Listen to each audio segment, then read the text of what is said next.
Good evening, everyone, and welcome to a makeup session of San Antonio by Night, Hurricane Season. This is episode 6. The last we left off, the coterie came to upon Urien's confession, have come to realize that they are dealing with a former prince in their coterie.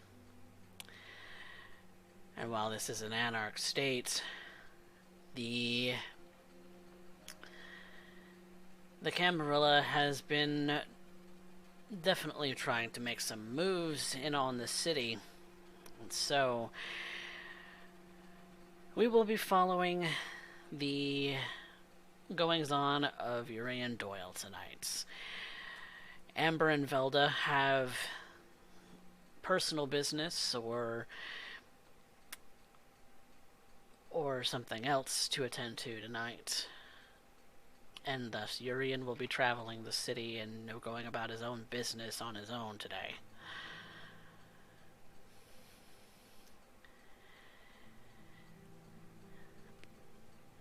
Urien, why don't you give us some thoughts as to what's happened so far, especially considering your former sheriff in your old life. Theodor Galvin. The sad truth is that he is full from grace in Jackson. Was something I still feel responsible for. He blames himself. I suppose such is the price for loyalty. Now he's at my side, but I'm not sure if he will find it in him to embrace the anarch life. If I'm being truthful, I don't think I have fully embraced it either. There is a part of me that still longs for the Camarilla. Perhaps that is why I structure so much around it.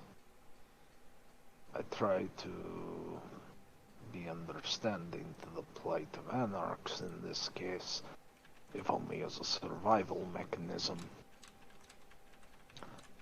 I feel my loyalty is split. Truth. I think I understand Galvin's position. But he is a dear friend. One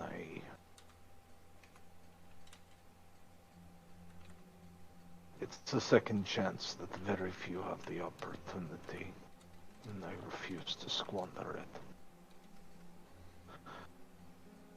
Only I know that he is responsible for the burning of Club Lush, one of our beachheads in my own domain.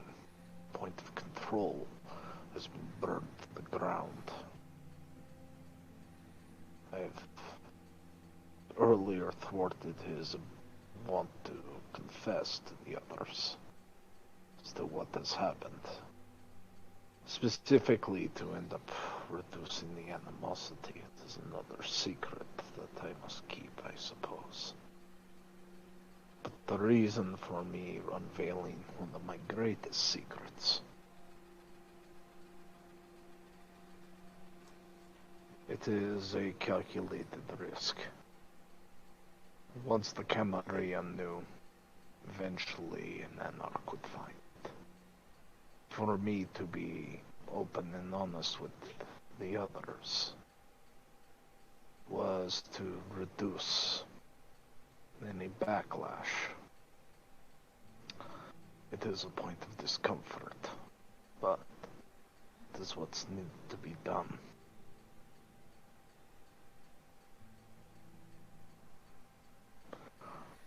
I am finding myself at the crossroads.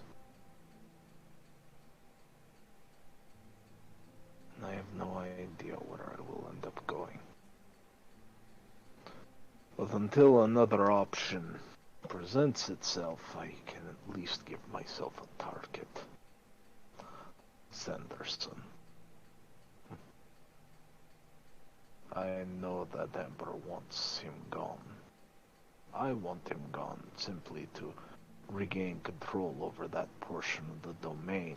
Not only is it a part of the airport, but it also holds a point in the ley lines of the city.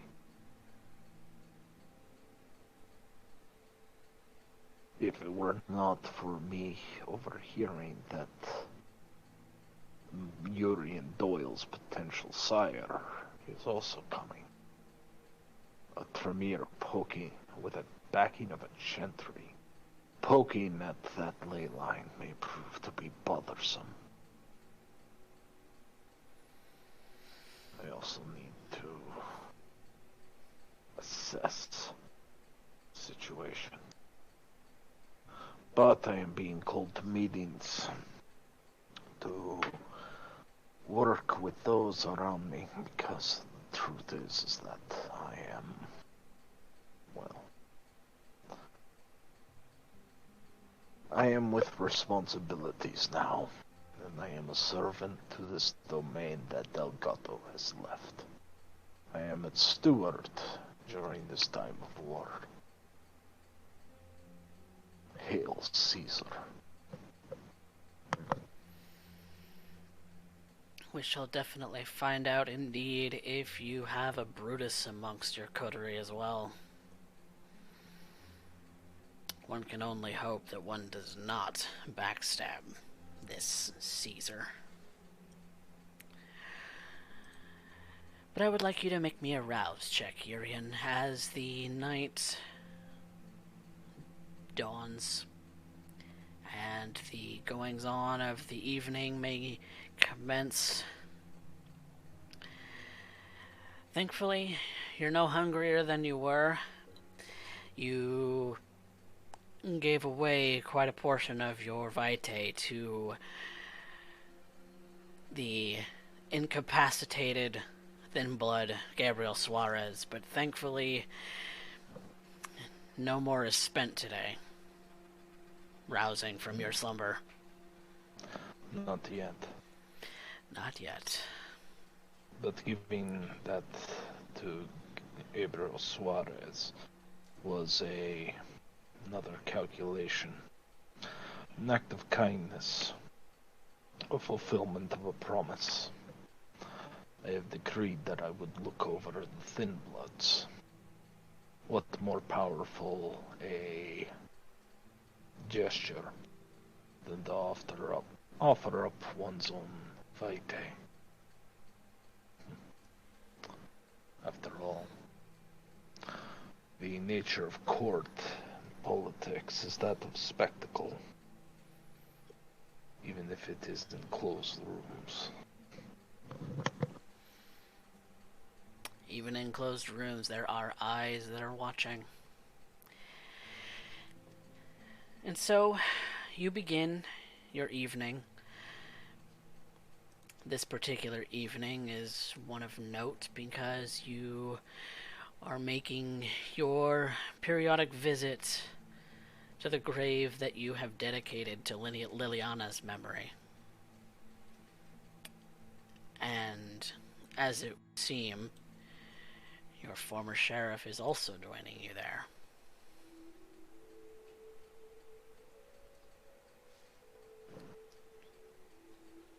I am at a knee looking over it. It was hard to find a place that was secluded enough. There's always that tension and fear with Galvin. Never forget what he is. If you wish to, he could tear my spine out, and I would have little more to do with it. Except perhaps flail about like some babe in a crib, before I was reduced to ash. His friend, he was a friend, could remain. So many years, so many decades. Now we find ourselves face to face.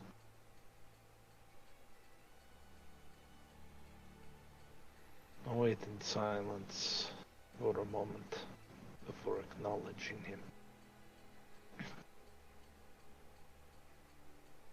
Still saying goodbyes, Theodore.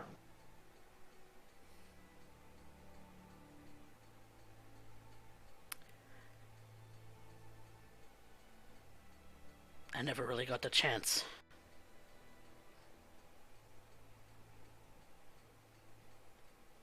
I don't think any of us did. The only promise we have in this existence is a violent end. There is no peace when we go.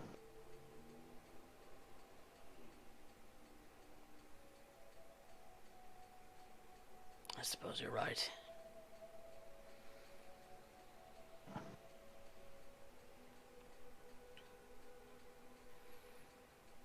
She didn't deserve that.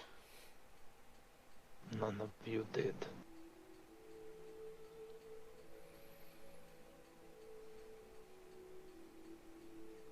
None of you did.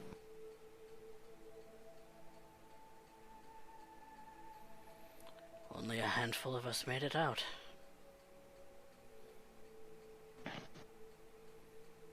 It's no thanks to me. It was Kyle's doing.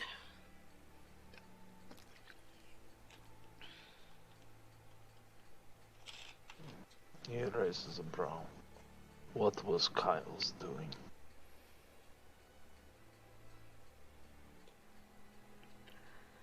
Kyle got Colette and Fernando out and found me.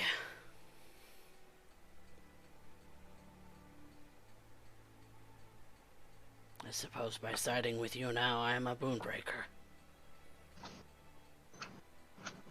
Are you? I owe Kyle my life.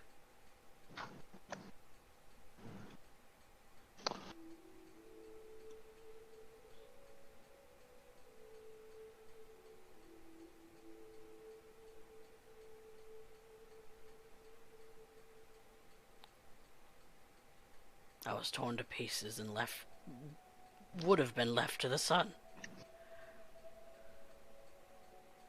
had he not intervened.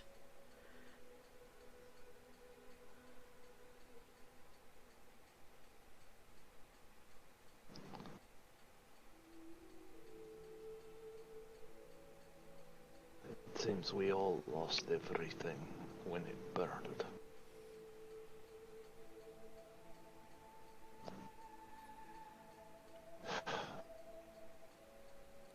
I stand and turn to face Theodore.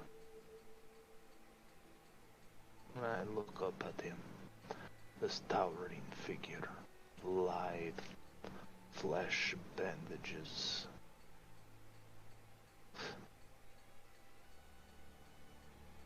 You're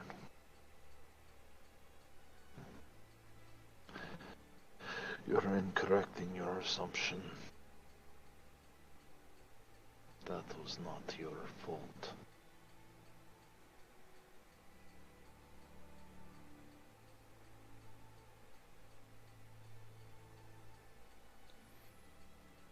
But I am grieved. By all means, Theodore, speak your mind. You keep saying that it wasn't my fault.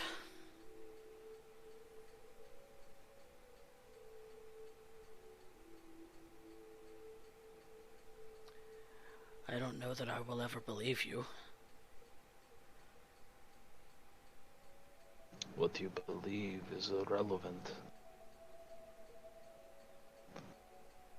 You were not responsible.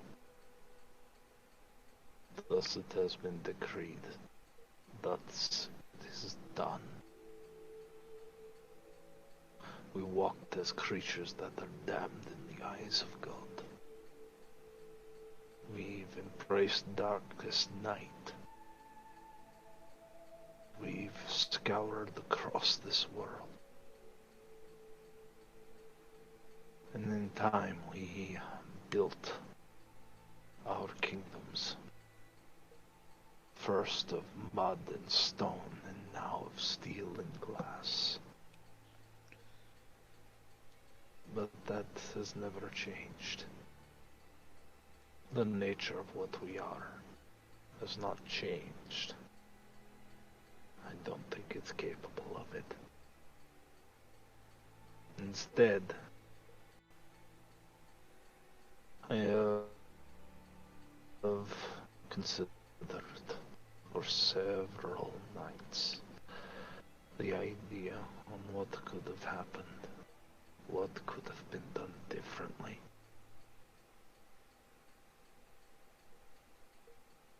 To this night, I do not know. But you were a loyal sheriff and a good friend. I valued that highly, and I still do. You see a slight smile on his face.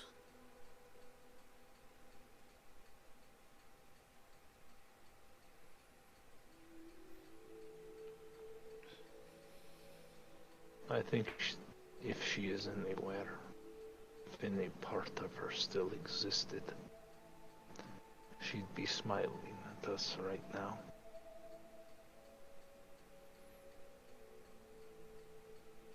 More at you than at me. You had eyes for her too. Who didn't? They say the foolish.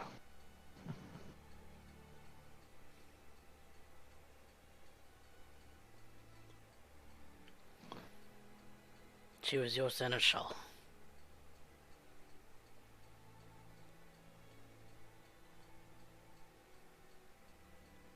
She was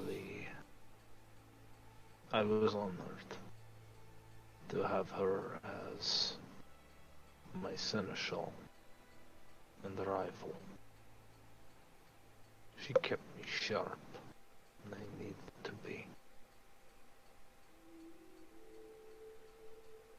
I think of her still, and I don't know if she ever warned me on what was to come. My theory is she knew what was coming and chose to remain silent. I have to believe there was a reason for it. She knew what would happen, and she allowed it for some reason.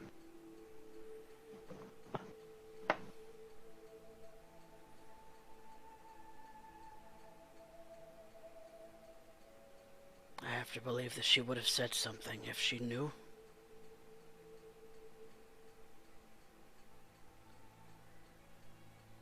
Perhaps I simply think of her as a cunning thing. I think I would find it more insulting to think that she did not know. She was the most insightful of all of us. Now she's gone, and we are left blind.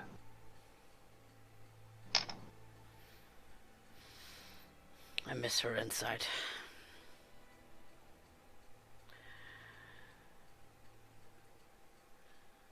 Sometimes things got a little out of hand with her, though. You must admit, her insight wasn't always 100% accurate. Of course not. Such is the curse of her lineage. But that did not mean that it was not valued. That's fair.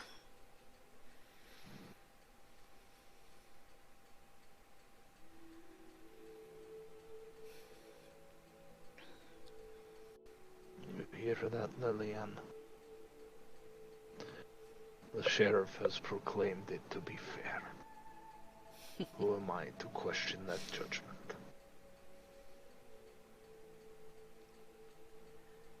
He looks at the unmarked grave, dug in the middle of nowhere. Dug and filled with nothing. Just an action. An action of mourning.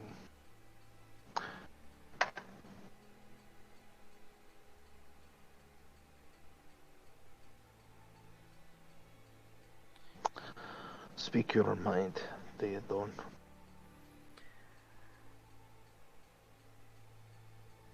I do not trust you being inactive.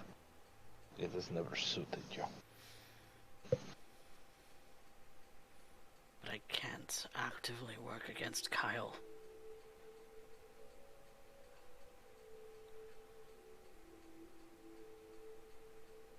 Have I demanded you do so?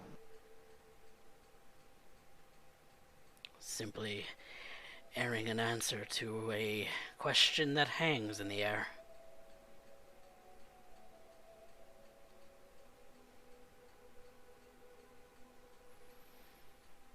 What they would have me do.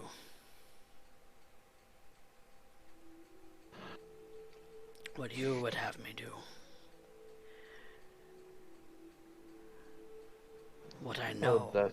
What every possible connection that I have to them.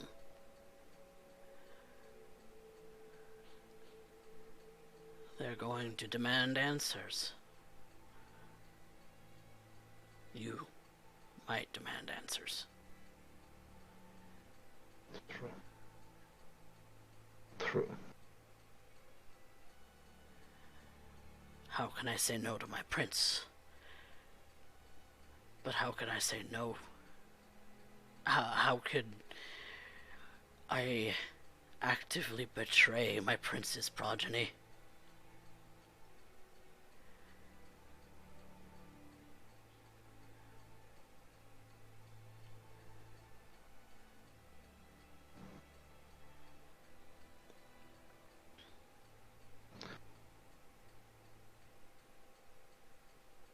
It pains me, it begrieves me to see you in this state, Theodor.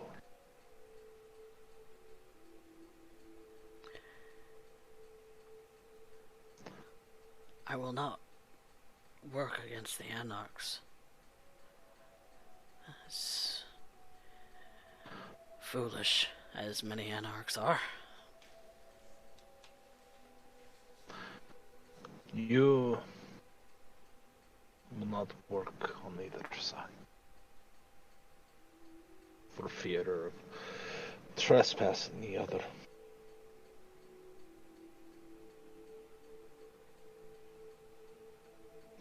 Such neutrality is one that many would not give you the opportunity. They would tell you on how you must choose. But abiding our own upbringing. By all technicality, at this very moment, I am little more than a neonate. He kind of looks at his own hand as though admiring the manicured fingers that he currently resides in. So, that makes you my elder. I would not propose to end up commanding you to do anything. The Anarchs would say they are open to allowing individuals to choose their own path. And you have to admit, it's quite a leap of faith to keep one's back turned to an enemy. It's quite a leap of faith for me to be alone with you. Alone, even in my worst moments, how would I defend myself? I am not capable of the feats I was when we last spoke. I do not hide this from you. You would find out anyway. Deceit serves me no purpose here.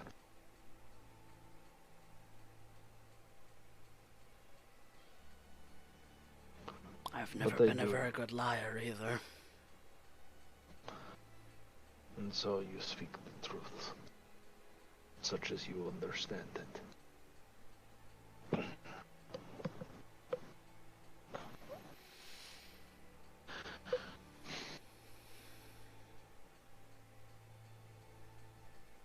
All I can say is this, Theodor. If your wish is to go to Paris, back home,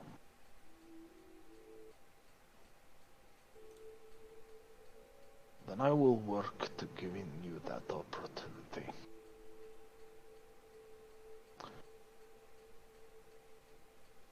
I'm not sure how, not sure when, but I will do so.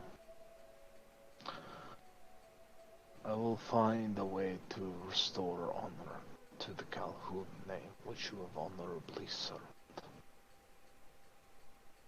But it cannot be in this city. I fear to say. Kyle is out of his depth here. And I don't think you're foolish enough to allow the past to repeat itself.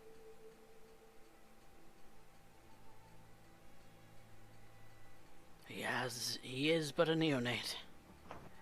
A wise one for his age, but a neonate still. He has the rest of eternity. To learn, to grow, and to live down this shame. I would hope. If he is wise. Allow me to leave this on the idea for you. If, with what you do know about me and my connections in this city, and with the losses Kyle has taken, even if he brings in others, he then diminishes his own victory. And I do not think you believe for one moment that Kyle can end up here facing me in this sort of battle. He mismanages you. He does not take full understanding of his troops. He wishes to command, but he has not taken the time to know what it is that he commands.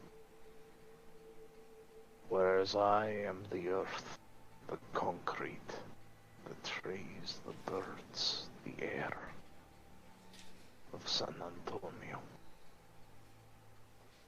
And I am capable of bringing its full weight upon any who I deem fit. Now he can stand proud and die, and the Calhoune name would remain in dishonor. Or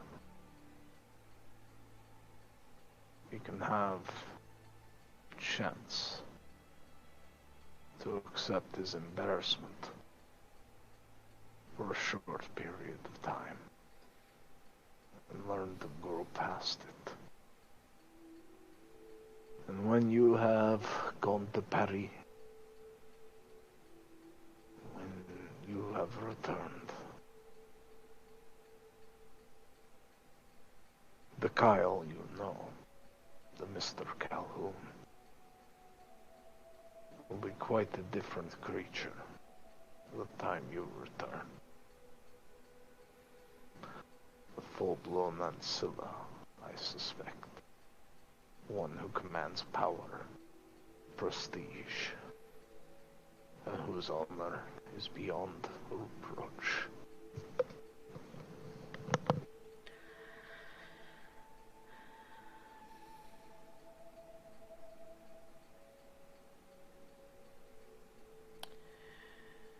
If he's wise, he will back down.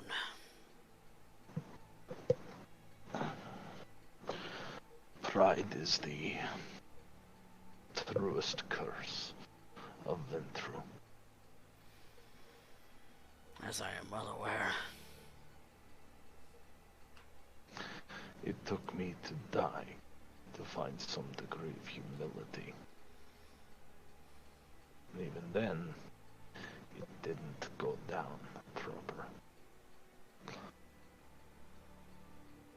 I will not force your hand one way or another, Galvin. As much as every part of me says this is an opportunity I cannot squander.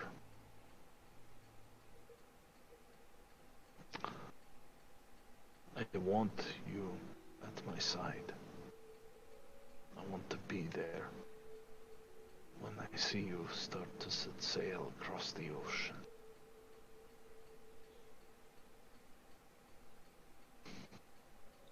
You wouldn't come with me.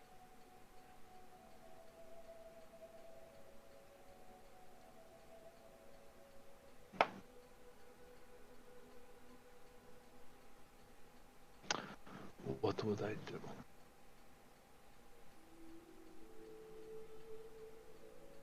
You are an Anarch. I am a teacher.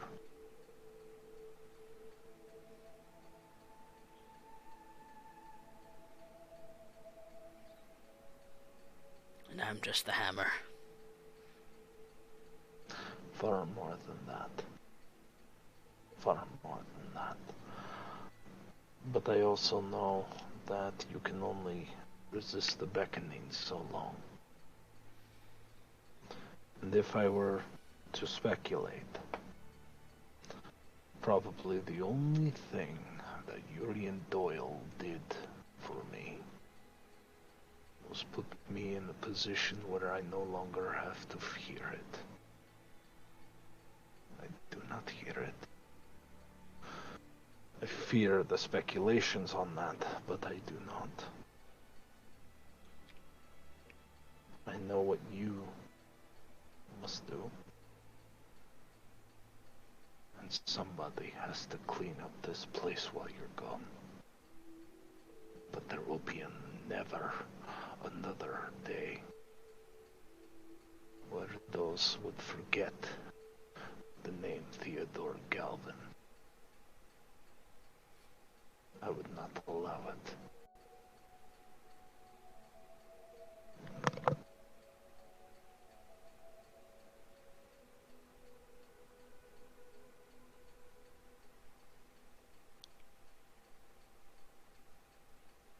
Urien thinks about it for a moment. There is a part of me, though, that is tempted greatly by the offer. But I realize if I did so, I would be doing a further disservice to you, to Kyle, to the memory of Jackson.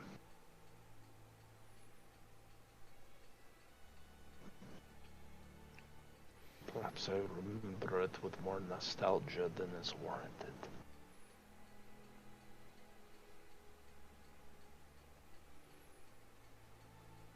You are free to do as you wish. And yet, I am not.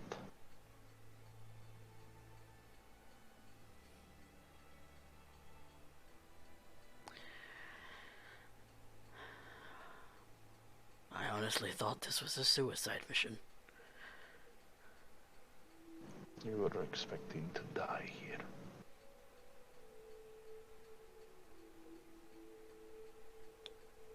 I was expecting all of us to.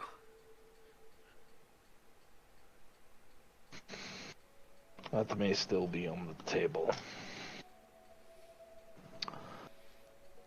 I may be one of 3 veterans. And your position puts me in great risk. And yet I will weigh that risk.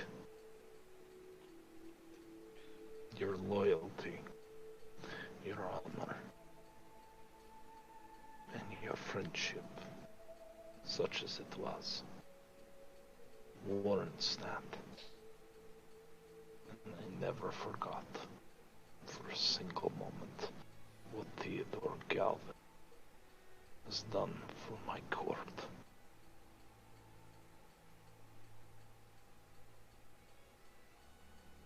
He has earned his rest, his peace.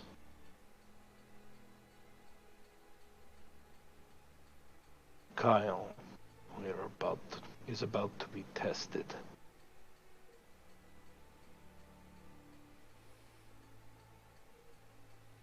When he is, we'll see if he is worthy of the name.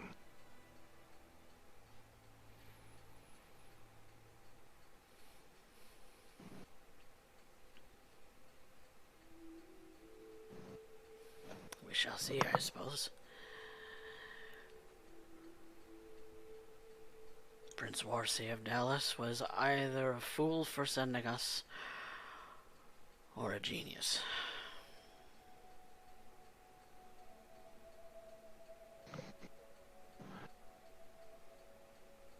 Because he would not be losing anything. His loss is your gain. Especially you, who would believe you are the legendary Theodor Galvin. The one who fought to the bitter end. Jackson. The one whose ghost haunted Dallas.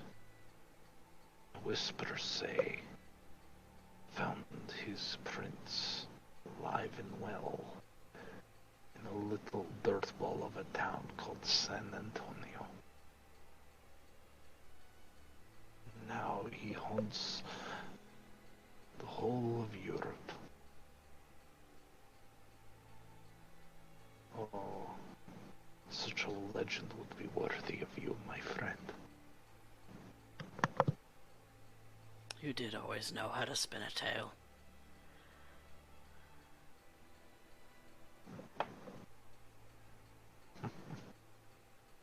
Power without theatrics makes for poor rulership.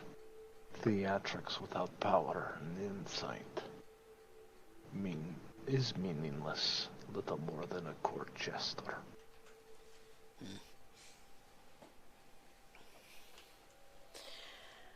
suppose that is true.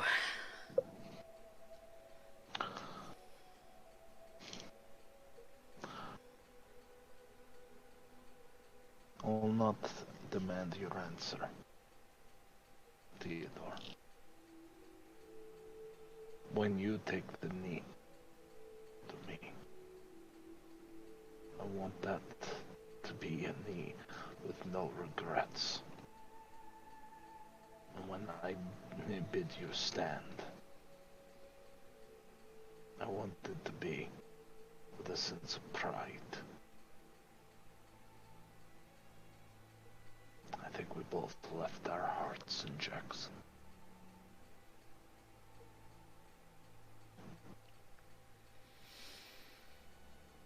I suppose it couldn't be helped when our hearts were with her. True. I do know this, though. Should there ever come a day where I find the anarch named Tyler make sure her heart is on a platter so she can see it.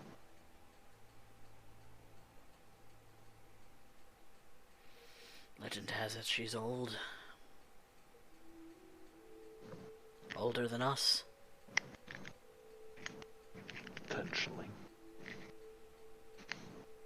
Hasn't stopped me before. And I feel this thing inside. I could forgive the taking of my city. I could not forgive the taking of my court.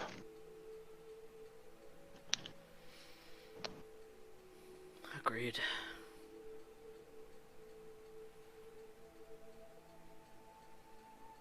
Besides, why be upset and rush into this as though we are fledglings? Patience is a virtue, one I would exercise in this moment.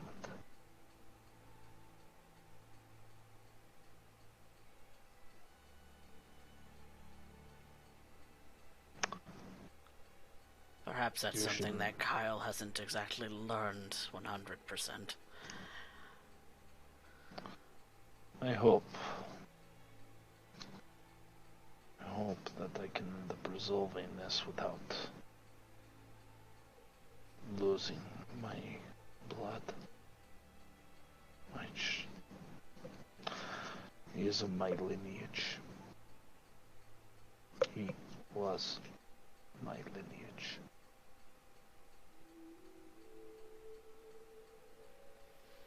He's a very solid Ventru. That much is certain. That much is certain. But sometimes rash.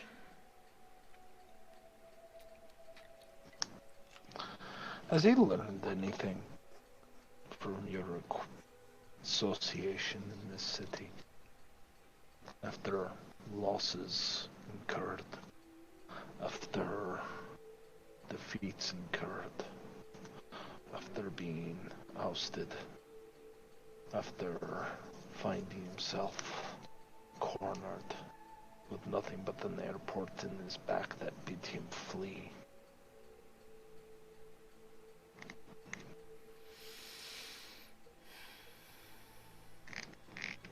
I think this whole venture has been filled with anger. Leave the anger to the Bruja. What is their calling? If he wishes to serve his Camarilla,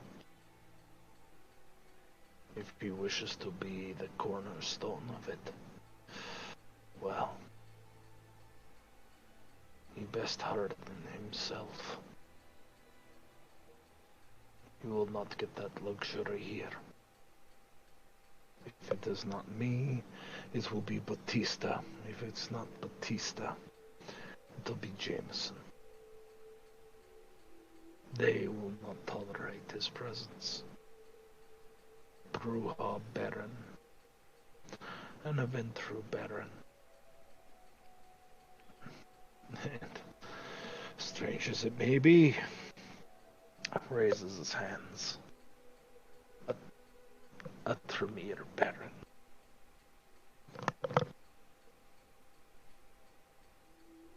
That is certainly a sight that I have not seen in decades.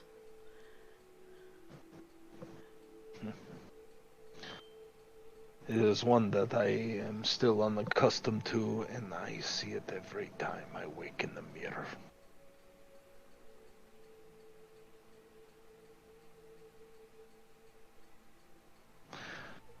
Nevertheless, my duties would call me. I will not force you, Theodor. If you wish to be at my side, then do so. If you're bound, and you feel that you must honor it,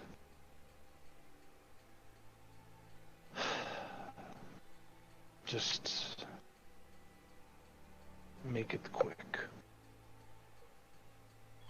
Don't let me see another city in my hands fall. Spare me that at least.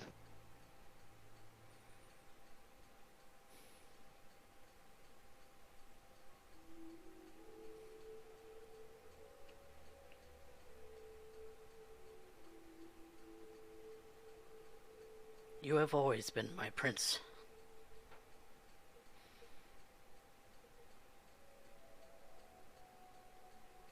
And my friend.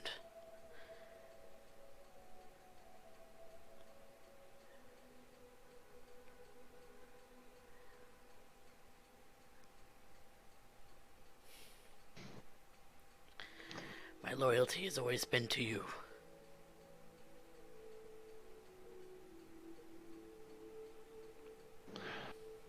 Then how would I reward such loyalty?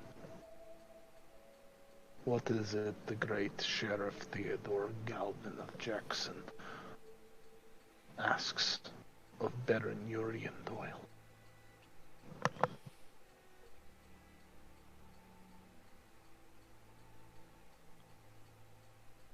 Baron Marius Calhoune.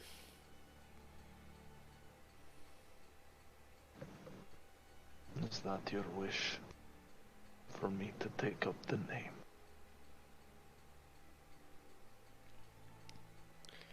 It is the only thing you have left, isn't it? Not so long as I have my students. So long as I have my comrades. So long as I have you. I have changed names amongst the kind.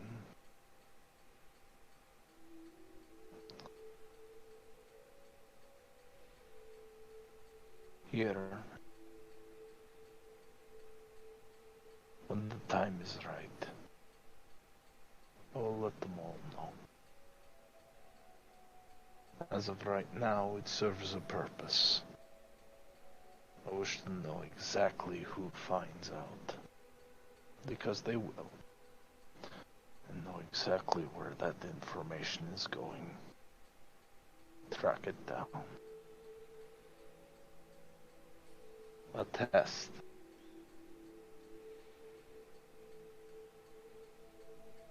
A test of loyalties of your own.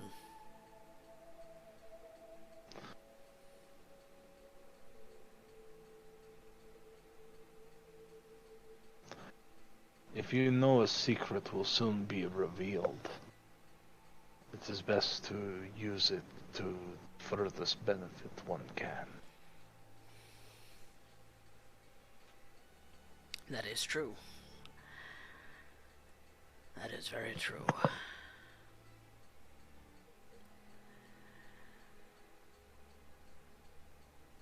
Besides, how much would it make them quake when they realize exactly who it is they are speaking to?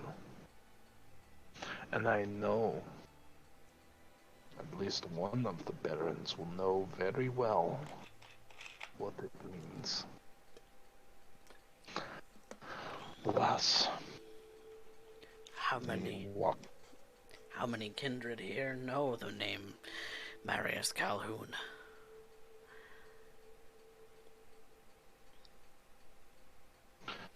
enough here know the legend of Jackson. I bring it with me.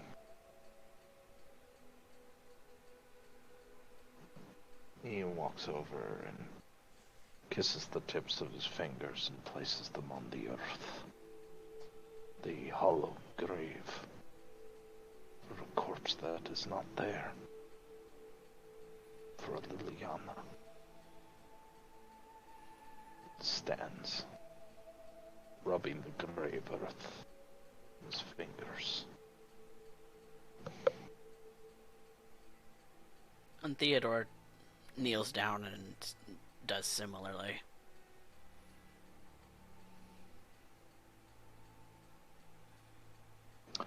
I have meetings to attend to, Theodore. That never changed. Such is the life.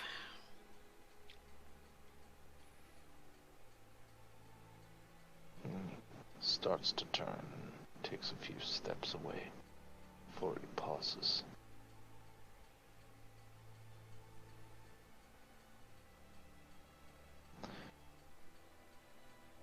I ask myself, Theodore, what could I have done differently? How could I have saved her? Saved you and Kyle, your humiliations.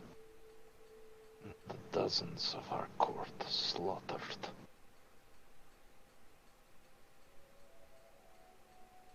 I don't know if I'll ever find that answer. But I do know this.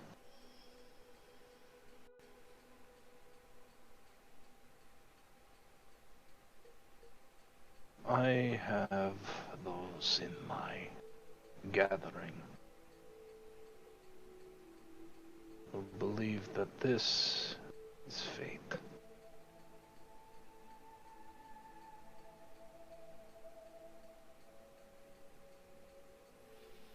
Let us see what fate has in store. When you are ready to announce your position, you let me know.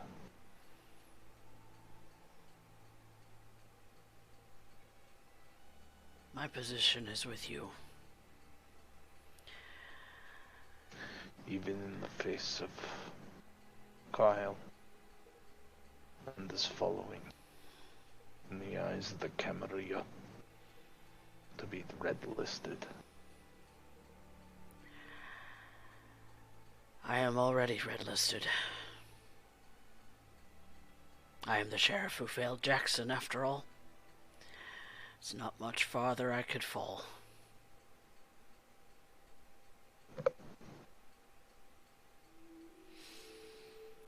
Well, What is being labeled an anarch going to mean to them? If it means I have my brother back.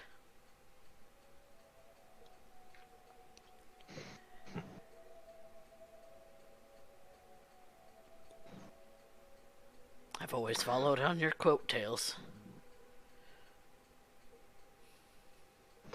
then let us hope that I still wear it well.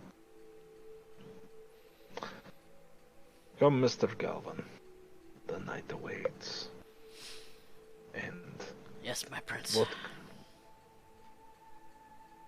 He stops, smiles a bit, and begins to walk. The night is young, and calls to him still.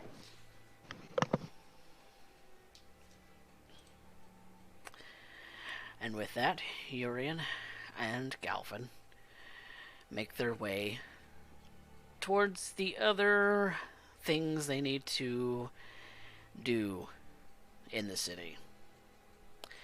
One of which was being called upon by the wonderful Isabella Castile of La Medianoche.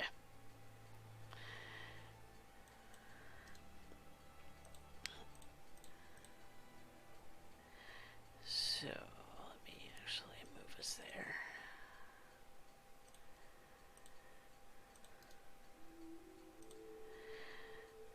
And you arrive and are greeted by the usual suspects, such as Dave and Theo Luis. Galvin well. has gone and disappeared from your sight, though.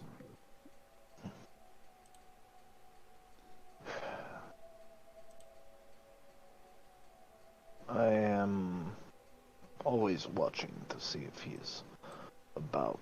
I'm not sure if he is following my actions or if he has come up with a scheme of his own. He does not know this city well, but he knew it well enough to burn down Club Lush. Still, I dare not keep the lady waiting.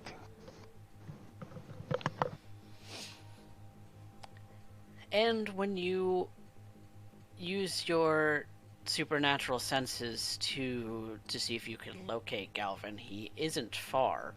He's not trying extremely hard to stay invisible, but just out of sight of those who have no vision, such as a Tremere has. He does follow you into the club. You almost don't hear him. His footsteps are that light.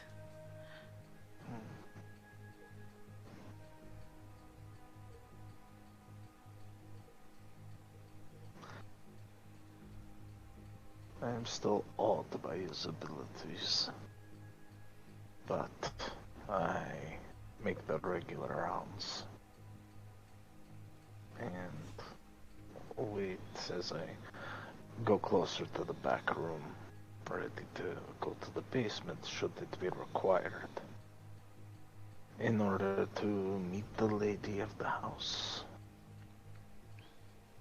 And you are shown the back hallway where Isabella's office is located, and you are beckoned in.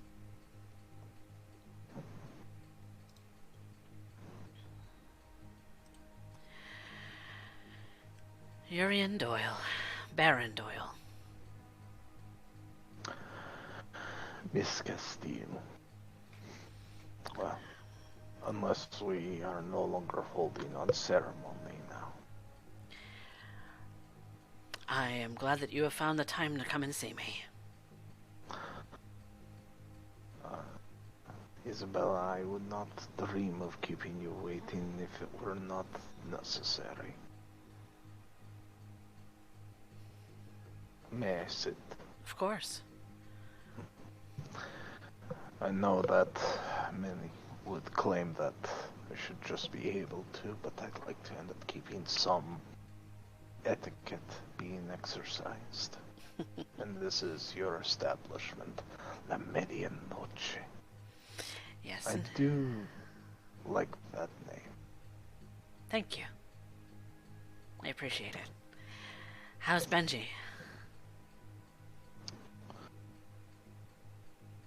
Rattled, I'm sure, by the latest developments.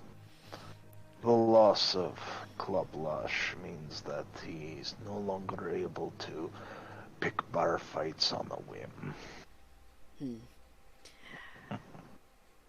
Picking a random bar fight is never recommended.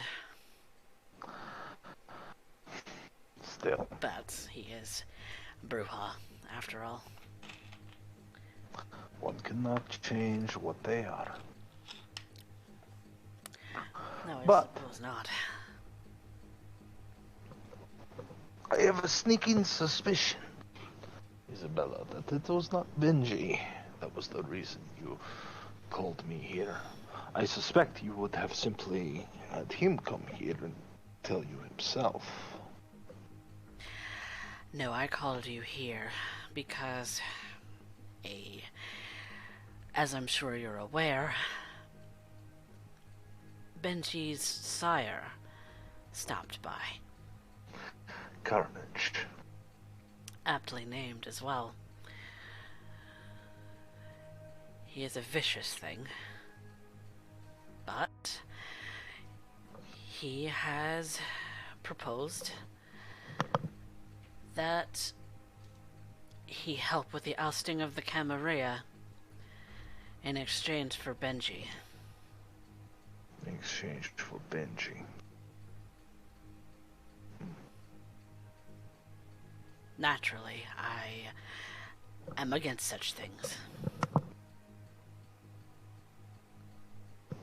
I've invested far too much time and effort into that boy.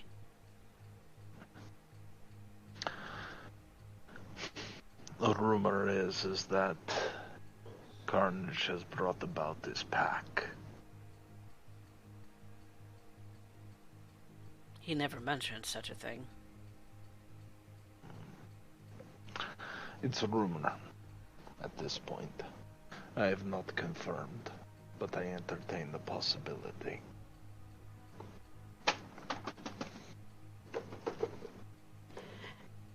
His pack was in Amarillo last I saw.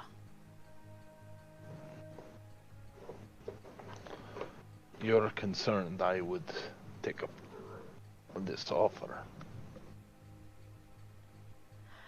I'm concerned more for the fact that the entire pack would be here and not just Carnage. They wreaked a lot of havoc in Amarillo and did try at the defenses of Dallas, but were unsuccessful, as you may know, given that the Camarilla did not fall there.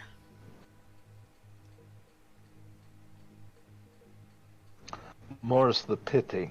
I am told that the prince there, Prince Warzi, has a failed eye for seeing talent. That would be a shame.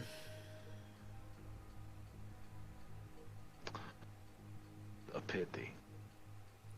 I have far too much respect for Nosferatu to end up hearing of such embarrassments.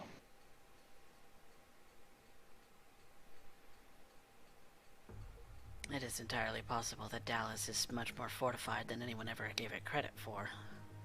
Potentially. Given a Nosferatu prince.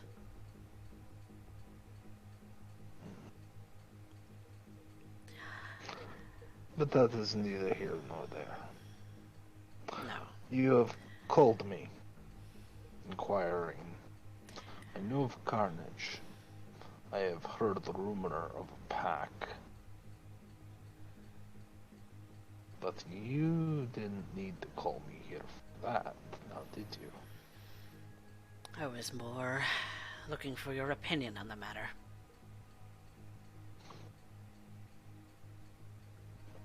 I love Benji, don't get me wrong.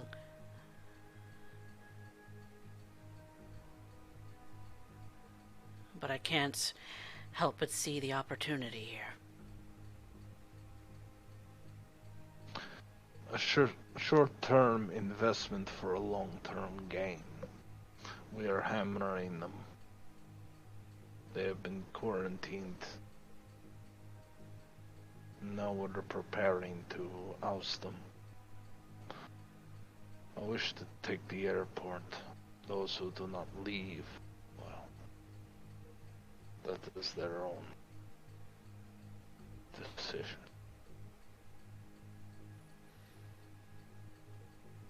As Benji has said, that Baron Batista has personally given him that directive.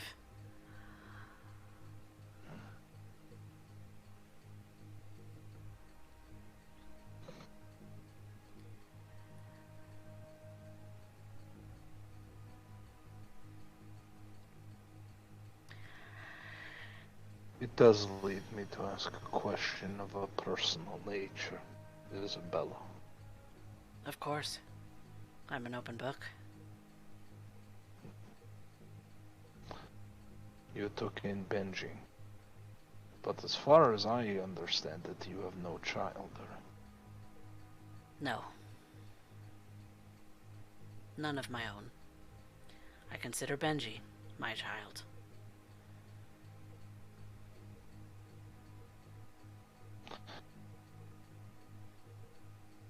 Why? Why have you not embraced?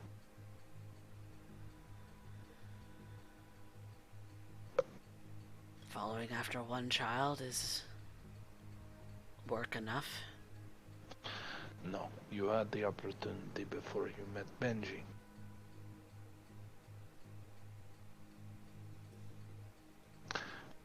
This is not as a point of judgment, it is more a curiosity. I have seen what the Ventru are capable of in this city, and I see a firm contrast between two beauties who I would be smitten for if I had such thoughts. And yet, one is in the Tower of Americas, able to view the entire city from a single window. You could stand there and just watch the city pass you by. And the other has this, a place that seems to be built to spite Toreador, with no what seems greater ambition.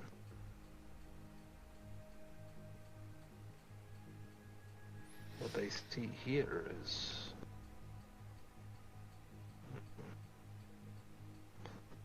well, I have my theories. Please share. Every part of you, your mannerisms make you are trained. You value training. You value that discipline. And yet,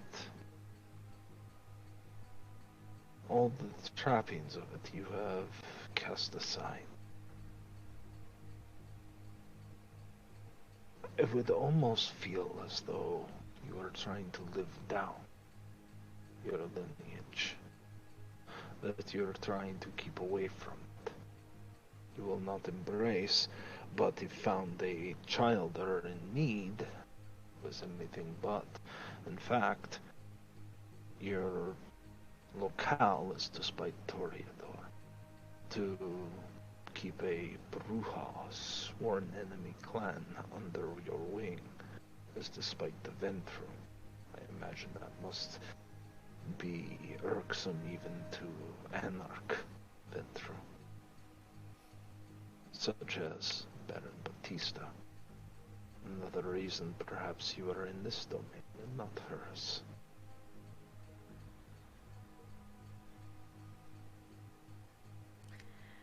I suppose you're looking for a little bit of history, then. I am trying to understand it, because you do not want Benji to be removed. Nor do I. And if Carnage is capable of such violence, well then... if I have to stand there on my own against the coming of the tide to be slaughtered, if it gives Benji a chance to do so, then I will do so. He is my student, after all.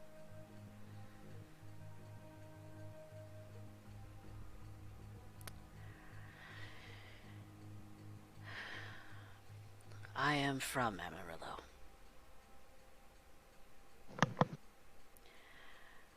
I was there when the Camarilla fell. There.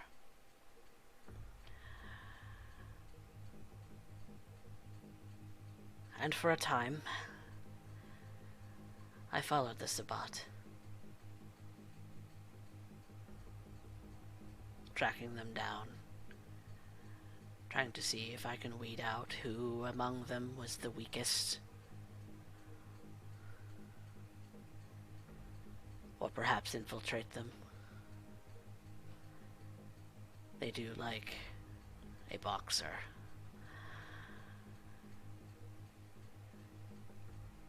But Benji was sent to be slaughtered at the hands of Dallas. Carnage didn't care then. Benji was a shovelhead. And I knew he could be more. So I took him. When the neonates on that rooftop left him to the sun, I took him.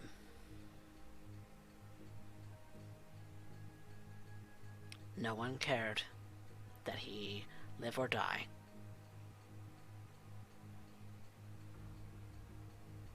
And so the both of us came here. Both to escape.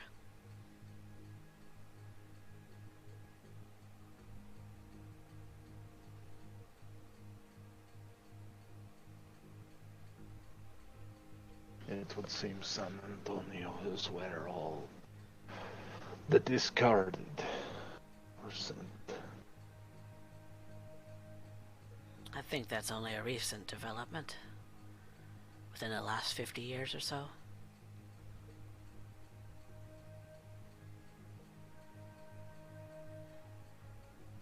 But I'm younger than you may think.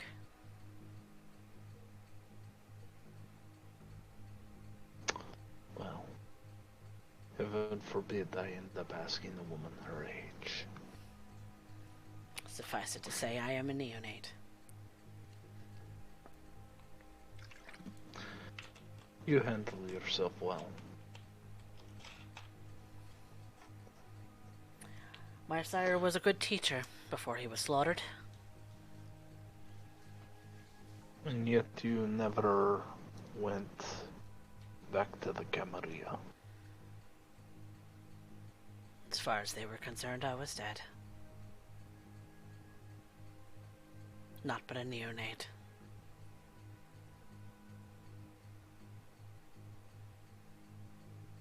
Who maybe got lost along the way. Or found her way in Dallas. Or somewhere else where nobody cared.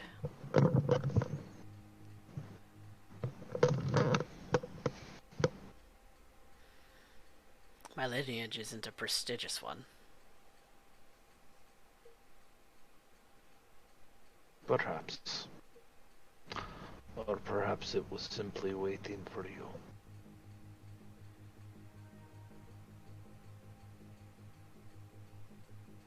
Maybe. But I like it here. I like my view.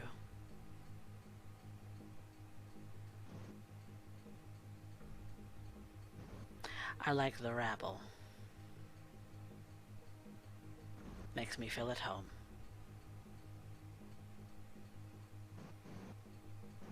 It sounds like you almost wish you would have embraced Bruja.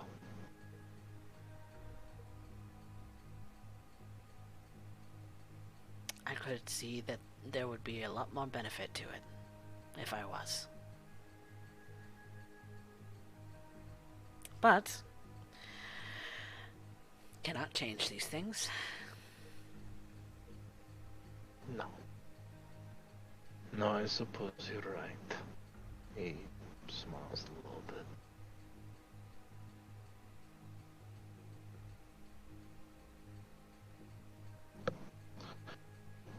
My students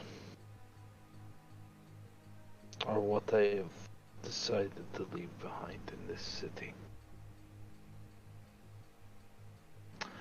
I don't know if I will be here for 10 years or 100. Perhaps I'll be here for a century. I do not know. I certainly do not wish you an end. You're good company. Yes, but do you wish me to remain barren? You're efficient.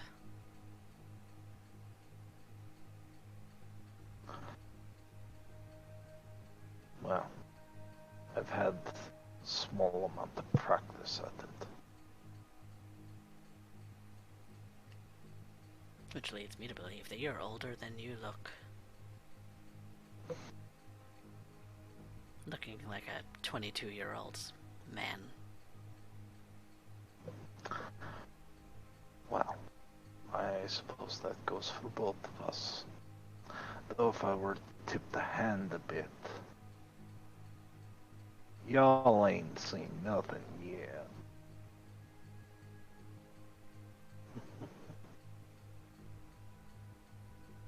How strange.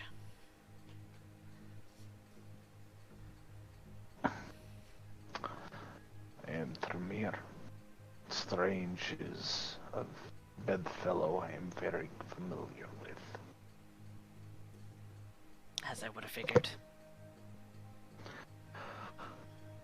I will say this, as fair warning, Isabella. Mm-hmm. There will come a time when everything shifts. and become something else. When that happens, I hope you will remember these kindly conversations.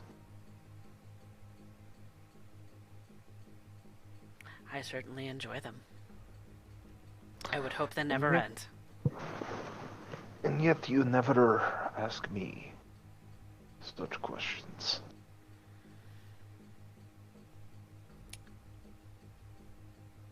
I'm curious why that is. I'm never one to pry. He tilts his head. Like, really?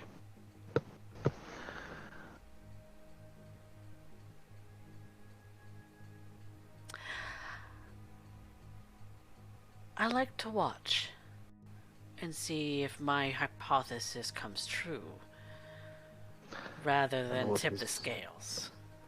What is the hypothesis? If I told you that, I'd be tipping the scales.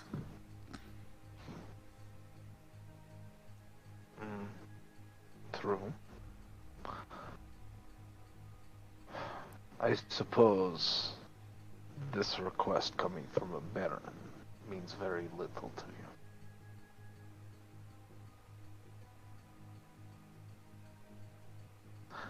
Do not answer that. I understand. I will pry no further. I suppose it's only fair if I ask you a question and you are free to not answer.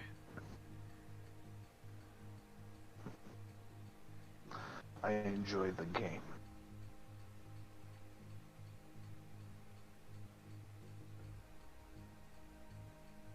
Who are you?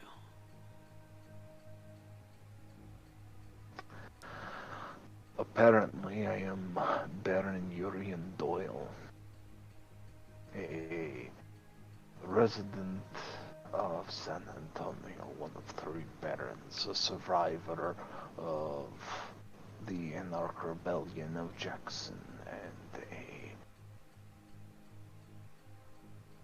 some would claim Prince Slayer. Prince Slayer.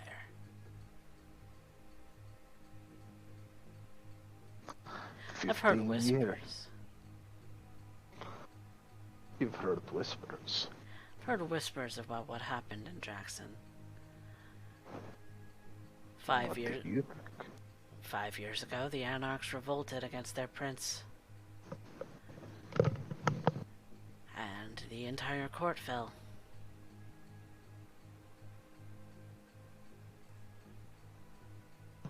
If the entire court fell, Miss Castillo, we would not be in the situation we are now.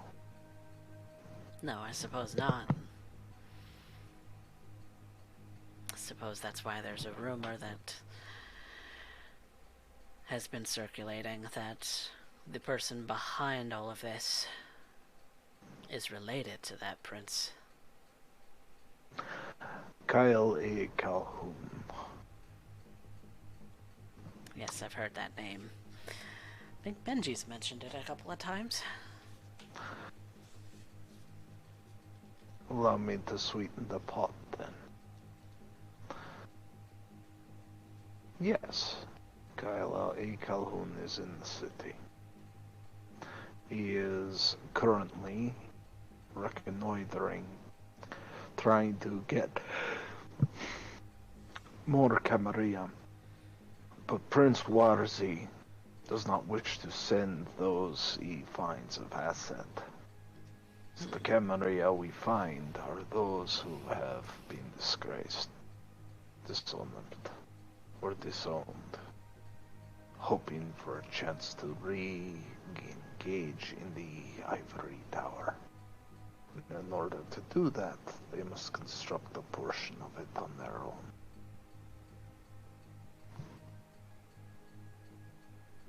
How very interesting.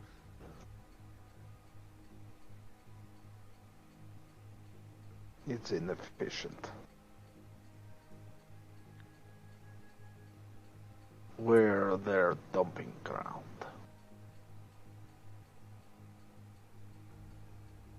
But I suppose in that we have the ability ability to soften it. I suppose that is the answer to your question. The second question, anyway.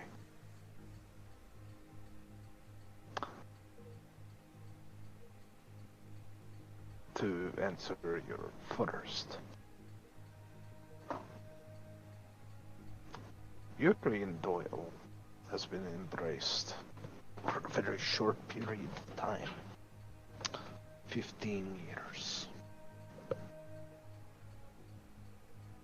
You don't carry yourself like a fledgling. No, I do not. So then I guess you have to ask, who am I?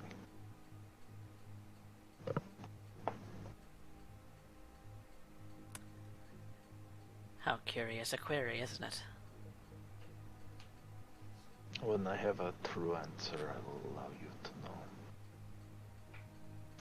And it's at that point I give a smile. Miss Isabella Castile, I've been through. And she smiles back at you. And at that point, I go, if I understand this, because I've had one hell of a success with her, if I recall, I rattle off her entire lineage, as best as I know it.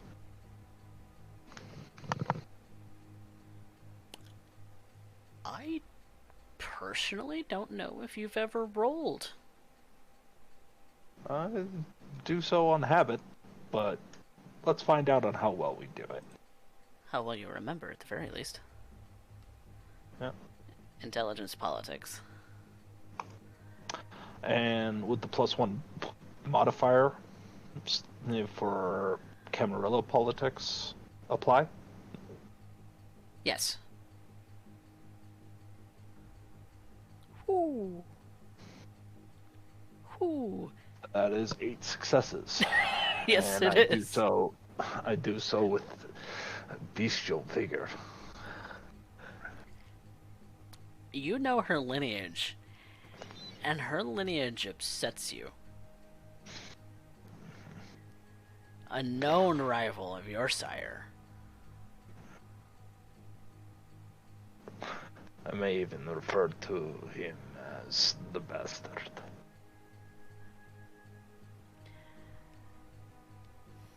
And you can see that it puts her off a little bit,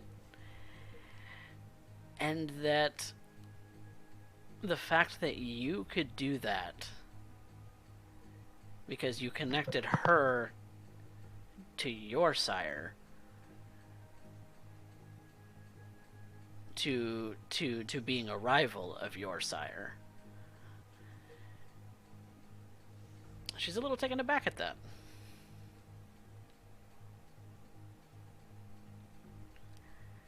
I'm impressed. As you said, I seem to be much older than most would recognize.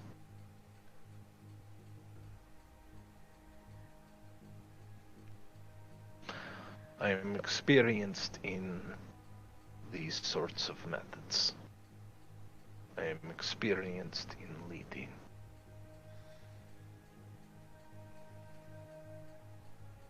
And I will not allow Benji to be harmed. I will not trade my students. And should anything befall them, I'll be sure to save you leftovers of what is left of the trespassers. Good. So, I don't now want the anything question. to happen to him either. Now I'm curious if I've tipped my hand enough for her to figure it out. Make me a wits plus insight.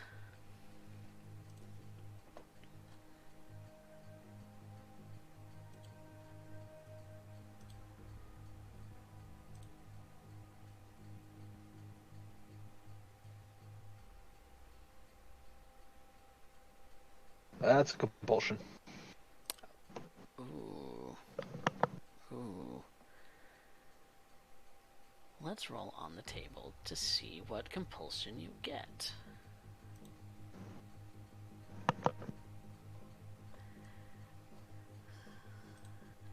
I am not sure what compulsion that is. I think it's hunger? Nope, hunger is 1 through 3. Oh, it is. Okay.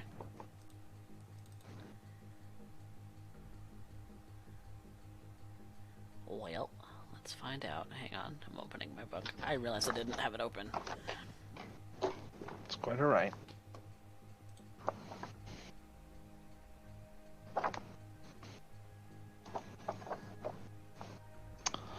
That would make it paranoia.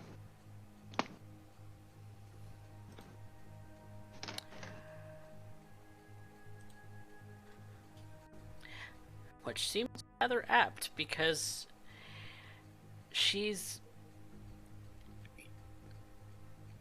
at least what appears in your head, she's looking rather suspect right now. She's got the She's got the air, she's got a thought. You can see the gears rattling in her brain as if they were some unseen force behind her. She's putting 2 and 2 together, and that might get you a little spooked right now. Because you're not entirely sure what she would do with that information, given her history now. No. She's former Camarilla, but she rolled Sabbat, maybe?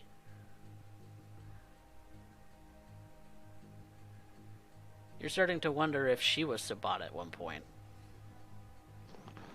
She tried to infiltrate them. She would know.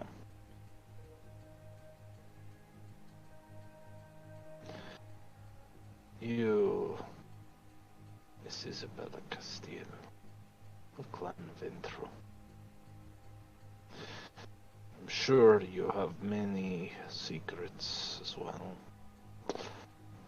Many hard decisions to make this night. And I am sure that you have other matters to attend to. When you have an answer, please do let me know. An answer in regards to what?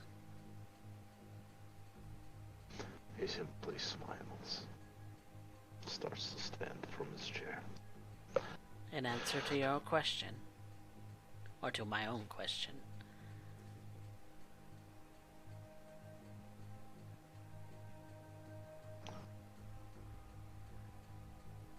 I believe the fledgling's answer to this is yes. I'm so glad you find it amusing, Miss Castile. As you said, we have things to get to.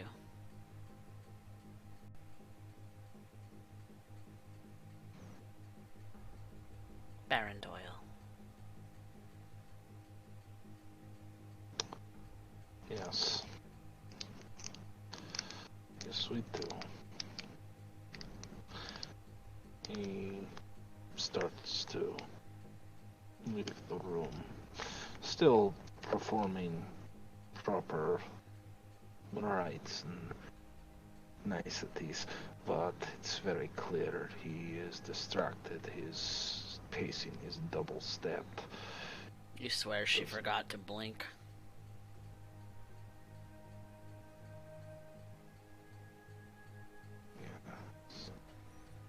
Yeah, she knows.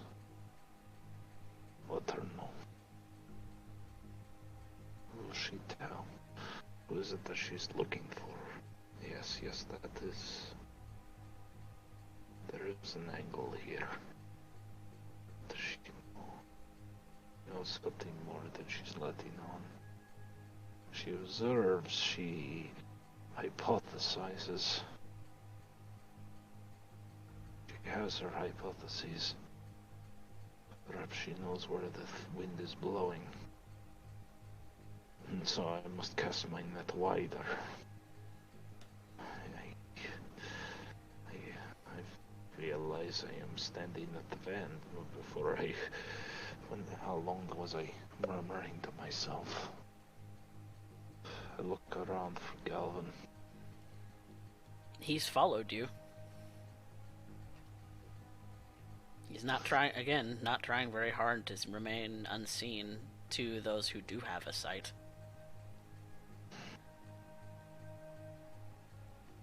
He wants to be seen by those who have it.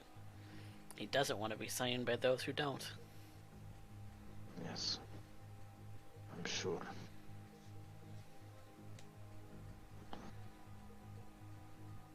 I need to drive.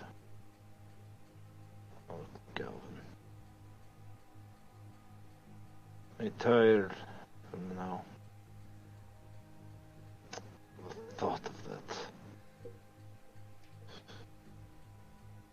The lineage. It's just spawned from something so vile.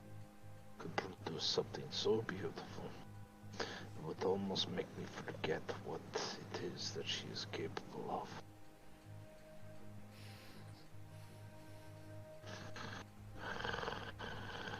I am going to need a moment, Theodor.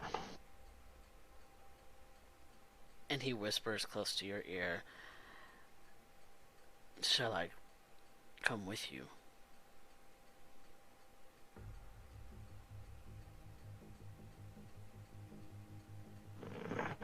He needs to get away from Galvin. He needs to get away from maybe... You don't know if you can trust him. It might be the turncoat. Completely possible. It's not like I haven't considered it. But I can't let him know. I can't let him know that I know of his potential betrayal. Nor this cursed body capable of a blood bond, I would end up bonding them all to me. To be sure of their loyalty. I say that my hands are tied on that. So I must... One of the drawbacks of being Tremere, ain't it, Mr. Prince? You shut up, you fucking Diablerist. You're wearing my skin now. That's right. You have been skinned and worn like a fine coat made of dog shit. Now...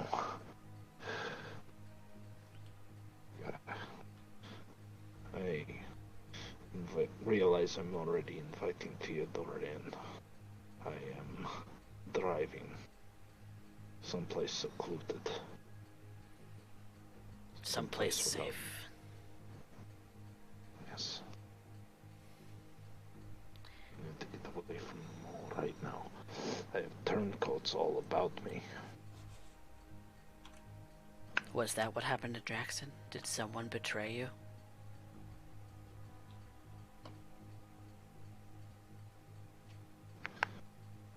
Did Liliana betray you? Oh, not Liliana. Was it? And your mind races. No. Where do you go to be safe? The one place no one would look for me. The remains of Club Lush. There is no reason to look there.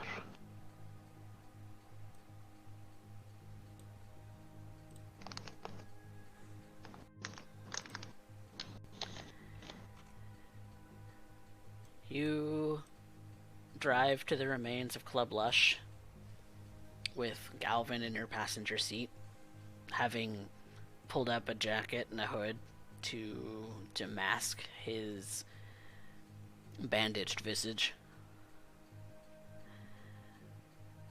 from any prying eyes. And the ruins that you see do still kind of smell of smoke, but also smell of water. There is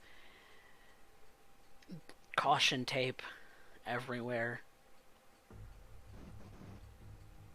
I tell Galvin I'll be back within the hour, but I must know for myself. He gives you a nod and sits in the back of the car, in the back of the van, where the panels cover windows, and just kind of waits there while you start to peruse the wreckage, and your beast is not happy with the smell of smoke still lingering in the air. Yes, well, having it riled up is good right now. To punish it, to force it. Yes, discipline. This is my body now. This is my life. I will end up keeping it. That fire could spark up at any minute. You know that. And if it does, we're up like tissue paper. You know that. Yes. Yes, and perhaps it would be worth it to be rid of you. Mr. Doyle, you irk my patience. Nah. You don't want that. Not when you just got Theodore back. Perhaps I do. The chance to be betrayed by a dearest departed brother.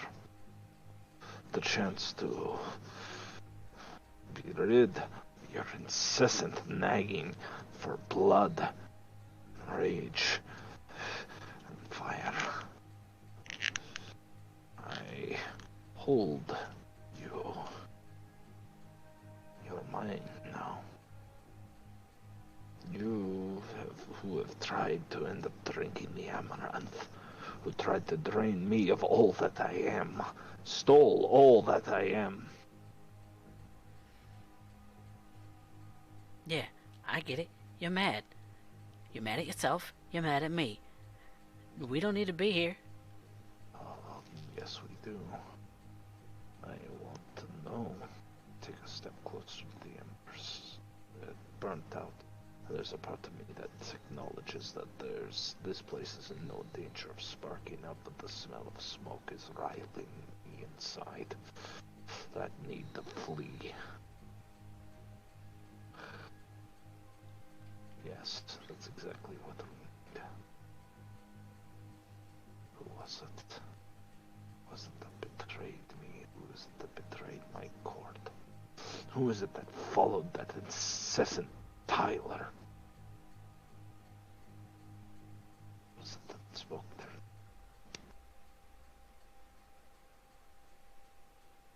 Sorry, was it who? Just considering who might have spoken their name, Tyler. The one who is there specifically to rouse blood, frustrations, the anger. Marius Calhoune. I am Marius Calhoune. Did they know? Did they place anything? I continue this almost in a form of meditation before the caution tape, for the ruins of my beautiful, beautiful establishment. Place for my fledglings and my thin bloods to reconnoiter. Now it has been destroyed.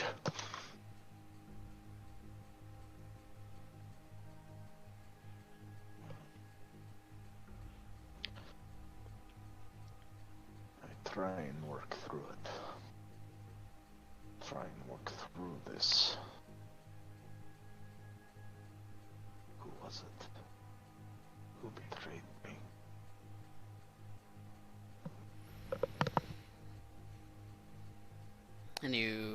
kind of rattle through your own memories. You rattle through Urien Doyle's memories. You remember never seeing anyone named Tyler. As if you were Urien Doyle. You remember never seeing anyone named Tyler as Marius Calhoune, the two perspectives of this unlife mingling together in your mind.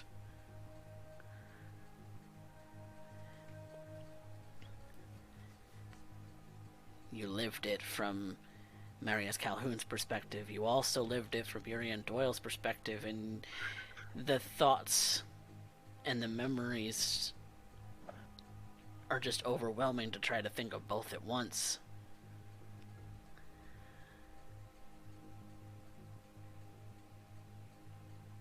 But you never saw someone named Tyler. The name rang through the streets, but you never saw anyone who claimed that name.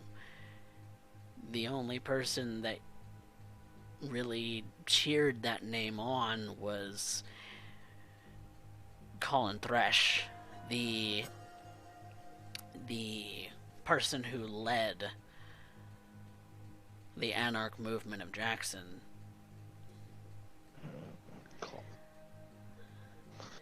But he's dead now. He's dead. Dead and buried.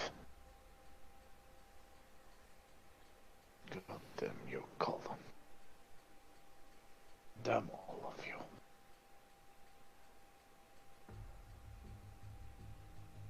Your I don't know heartbeat. about you, but I think this is a good place to take a break. Sounds like a good plan. Let's go ahead and take a quick 10-minute break, y'all, and we will come back to see what happens when Urien has cleared his head for about an hour. So, we'll be back soon.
Welcome back, everyone. We rejoin Urien Doyle as he has collected himself after spending a bit of time alone in the wreckage of Club Lush, realizing that his mind had got away with him, and while some of his thoughts may be justified, it's probably not nearly as bad as he thinks. But we join Urien, Galvin, Doc, and Carlos as they're on a bit of a hunting trip together. Galvin has cloaked himself in a hoodie, kind of stating that he's not particularly peckish tonight, but Carlos and Doc are. So this is where we find them.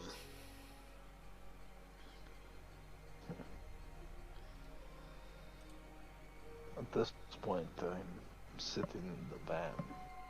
We're all white. We're not far away from several of the... How shall I place this? Several of the lower rent bars, shall we say. The type that, if anything goes, well, very few should be missed. I'm currently discussing how this may end up going down. Both to Shelley and Carlos.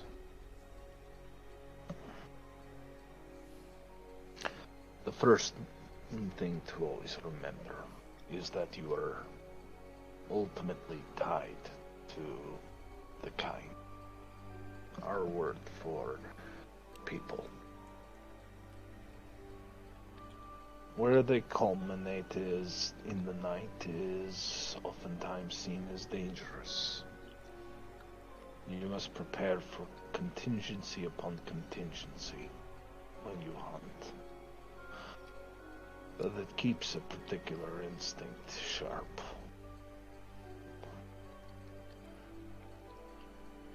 They both kind of nod.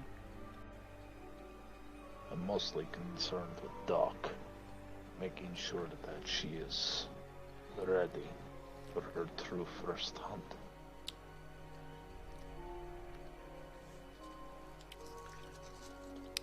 You see, she's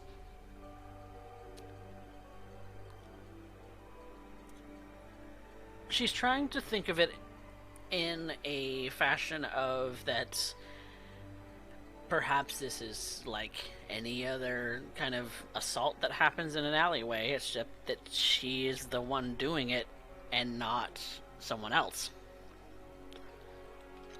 She is the attacker in this situation. And that might be hard for her to come to grips with. She's capable with a pistol. That is sometimes enough. And when she and Carlos are ready, they do exit the vehicle and begin to start walking the block to see if they can find something to feed upon. I am going to keep an eye out. I am preparing myself to assist however I can.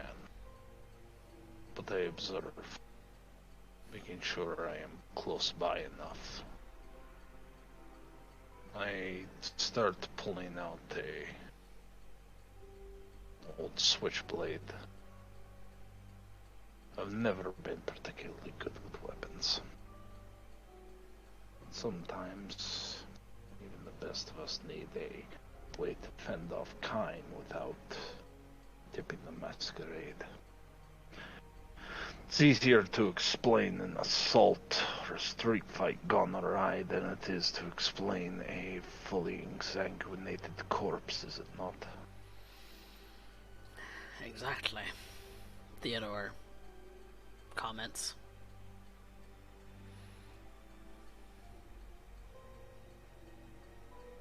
It's hard to believe we were ever this green. That seems so long ago.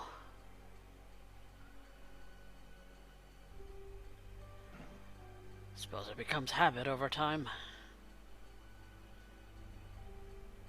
I suppose we get detached over time. That as Still,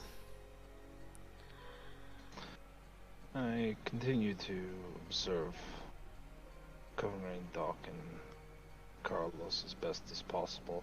If the van needs to pull up, we'd need to be there within seconds.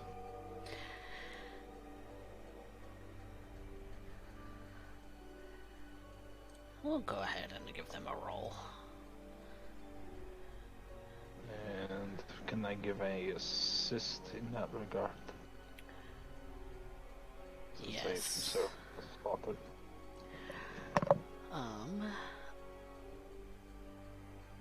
I think Doc is going to, with Carlos's assistance, hold somebody up and attempt to do it that way and make it look like a mugging.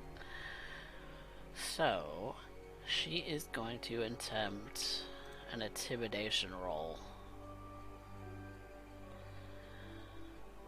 And she is going to use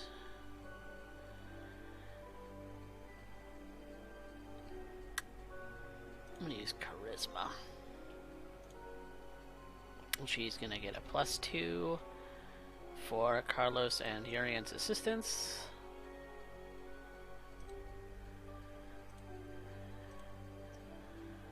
Oh, that is beautiful. And so she's well, I should have had her roll with with more hunger dice, but there you have it. She is successful in her hunt, and Carlos is going to do something similar on someone different. For the both of them, this is going to take about 2 hours worth of the night. That is not an issue. I simply observe them. This is something they have to learn to do on their own, but right now, a guiding hand is needed.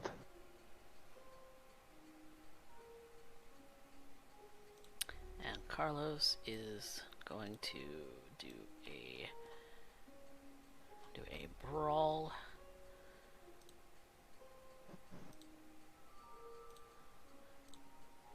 And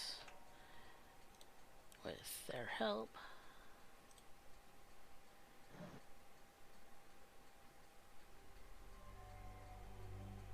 it's difficulty 4 in your domain, right? In my domain, it is 6, 5, 4, 3. 3. Difficulty 3. Okay. Then yeah, he's successful as well. Seems like they were both able to successfully mug someone for their blood and a little bit of cash as well. I would hope so. Stealing some valuable phones, a couple their victims' wallets with credit cards and cash and other sundry things that are of value. And Doc feels pretty proud of herself because she might be able to even steal some of the cash off of the credit cards without being traced. The evening comes with surprising opportunities. Doc, are you capable of, sustaining your own responsibilities in the mob?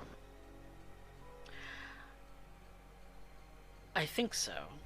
It shouldn't interfere with anything that I already have established. I'm already very much a night doctor. Good. And I already have an established supply of blood coming into the clinic for such purposes. But that's disgusting. That is absolutely gross. I'd much rather... I hate to say this, I'd much rather like it live. Yes. That is a weird thing to say. Such is the nature of your condition. You'll always prefer it live. Choking it down from bags of plasma. Not many can maintain that. And to be fair, it is beneath you. So this is the preferred way that people go about it? Run up on somebody and drink it from them directly? Some do. Other times it may be you walk right into their bedroom as they sleep. Some host orgies of flesh and feed as to hide the moans. Others will do so in bloody ritual or feed on animals. It is different for each. Uh-huh. What is important is you have live feed.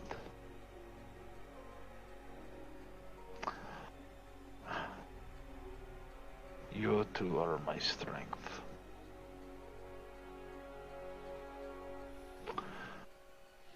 Guess just do what comes natural, huh? Some must sustain themselves differently, as you have seen from me. Mm-hmm. But before the hunger becomes too great, Fox. Well,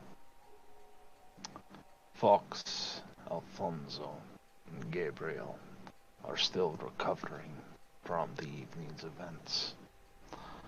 So for now, you two will suffice. Fox is gonna take months to recover. Yes.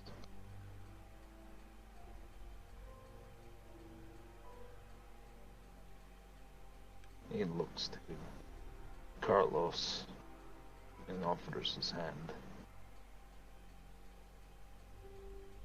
I will take my share this evening. Okay. Sure. Right. It's always so weird.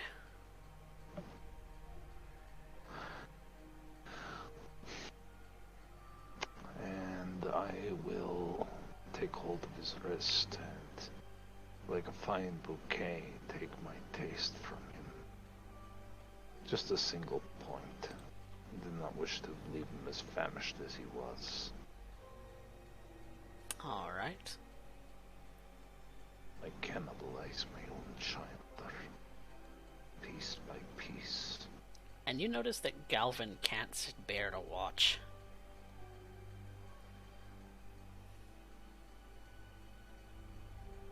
Yes. I'll finish quickly. It is like molasses. It does take quite a minute to be able to get enough into a mouthful to sustain yourself because of how thick Vitae is compared to human blood. Compared to Fox's blood, even. Yes. Fox is a rare treat. Their blood is still warm. Thin blood. But manageable.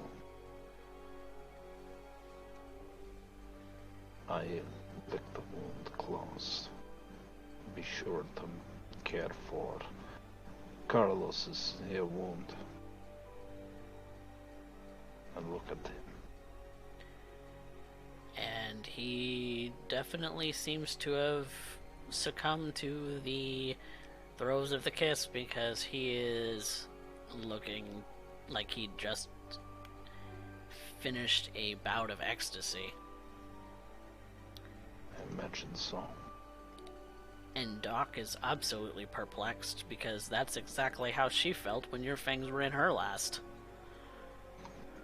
He turns to Doc. That seems very sexual. To be fair, my interest in such things waned quite some time ago. Though there are some kindred who will feed while feigning. I am in a predicament, Doc. One of my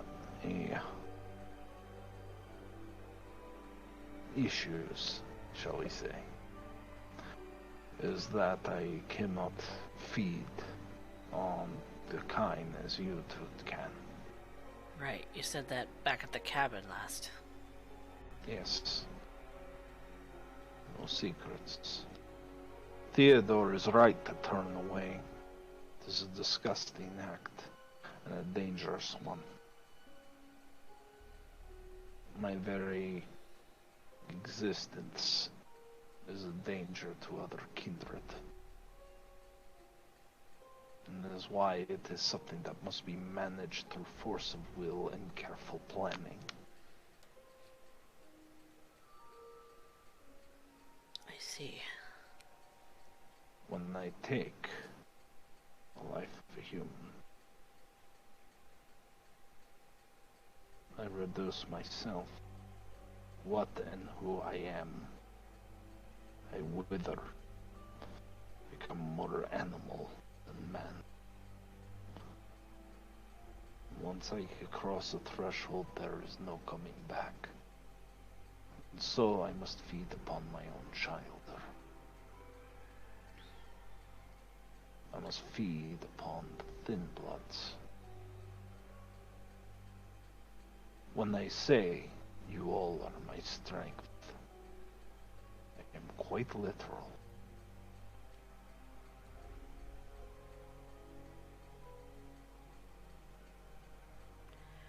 Well, I suppose it's an interesting thing that even vampires frown upon cannibalism.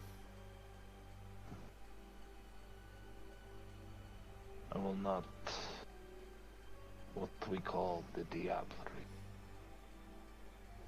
the drinking of the amaranth.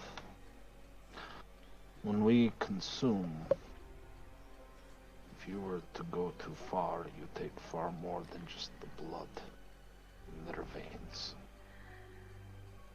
Far, far more. And if you're not careful, in turn it will devour you. That's the lesson Urien Doyle never learned.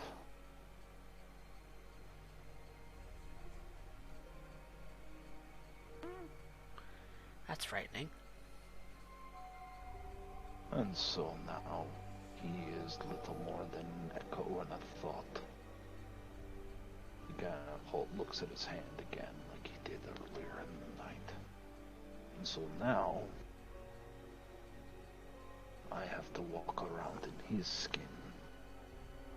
I figure he took my body, took away everything else. The least he could do was give me one to replace.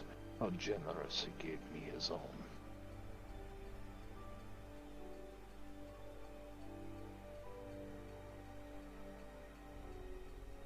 Welcome to the deranged world you find yourself in, Doc.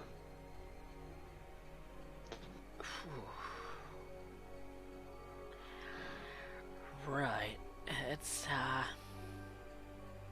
been a whirlwind. Yes. Mr. Galvin, you may wish to turn away again. I'll be here if things get too out of hand. I prefer it that way.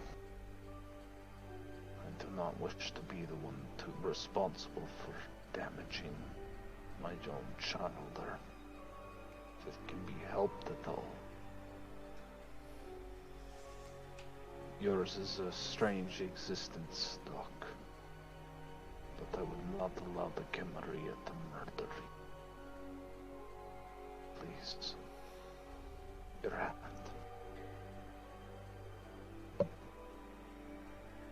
And she slowly, but she reaches her cold hand into yours. And I will feed. taking a single point. Revitalizing myself. Her vitae is just as delicious as Carlos's. Both of them are like decadent ice cream. They both are delightful desserts. Not the warm coffee-like flavor of Fox. This is vitae. This isn't thin blood. This is vitae. Both of them are truly Tremere. By some dumb luck.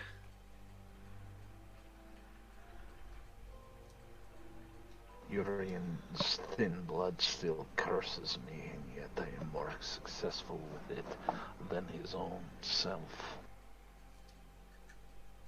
And I feel rejuvenated. Blood vitae of my own child there sustains me.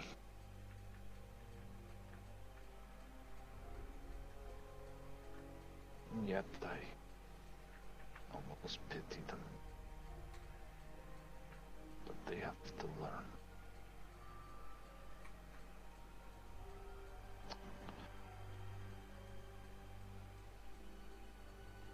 This is where I will end up looking to Doc. Doc, what little cash you were able to gain, I'm sure you can do much with the cell phones. You are able to disable them so they will not be traced, yes? It can go both ways, actually. I can make them traceable, I can make them untraceable. I would prefer to end up keeping them untraced. Sell what you can.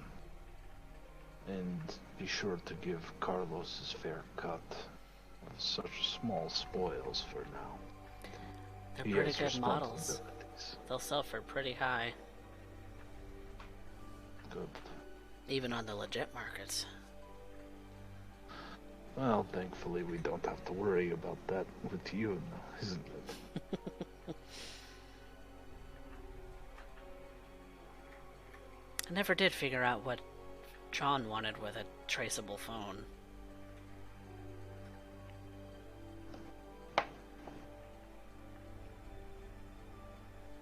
Guess it's too late now.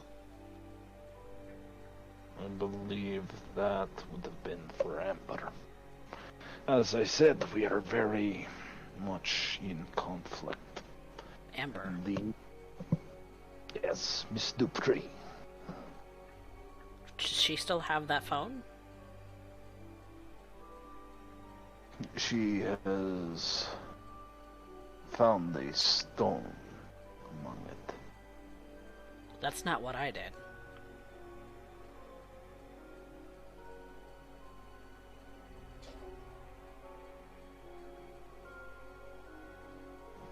What did you do, Doc? That phone is traceable. The GPS is traceable by whoever owns the GPS on it. Whoever has the MAC address. Carlos? Yeah. Give Amber a call. We have some business to get to tonight. And with some urgency. Urien Doyle, that's beginning to accelerate the van. And Carlos begins to ring up Amber. And from the gist of the conversation, he really just simply tells her we need to meet and it's kind of urgent.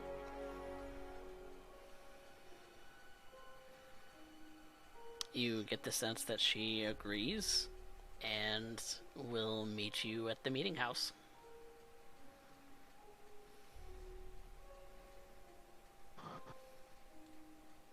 Yes. The small games we play are Dan's macabre.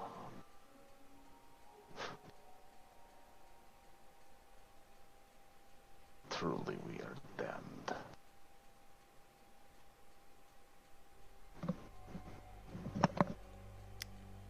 And everyone in the vehicle is makes their way to the meeting house.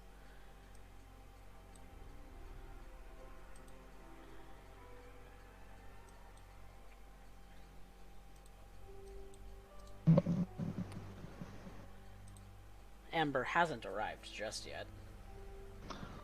No. You get the sense that she'll be there fairly shortly. That's the wrong layer. Oh well. Well, I think this would actually be a fantastic cutoff point.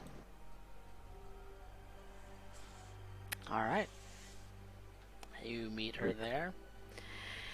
And the five of you will continue this conversation next time.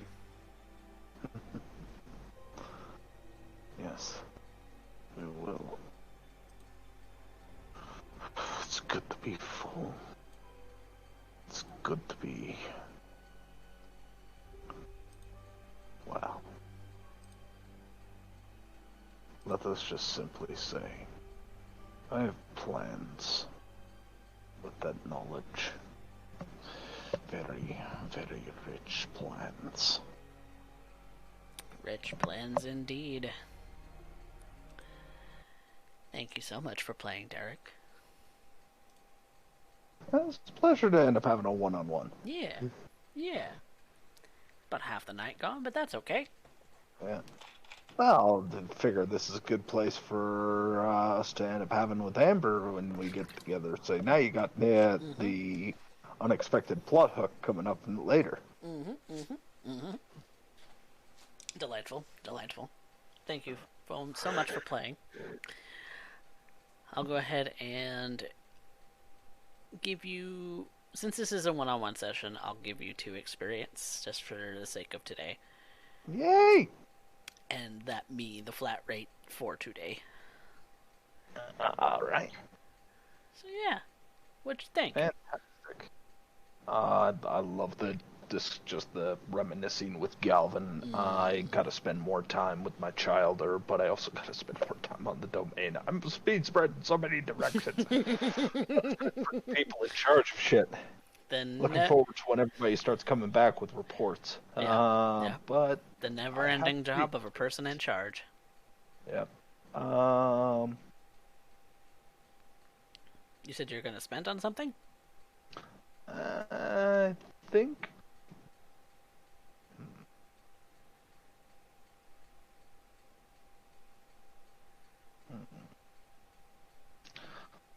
No, I think I'm gonna hold off. Okay. I held off too long for the earlier bit. I am going to save up, see if I can get Blood Sorcery 5 before I start branching out. Alright. Fair enough.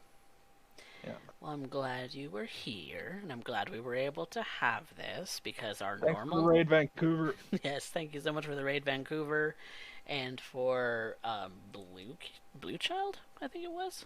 I don't remember. Yeah. Yeah, Blue Cloud also gave us a follow, so thank you so much for that. Yeah. That's it for today. I'm not sure when we're gonna be back, honestly, because Wednesdays have become work days for me, so... And next week, Saturday, is going to be Promethean, so... We'll see what happens.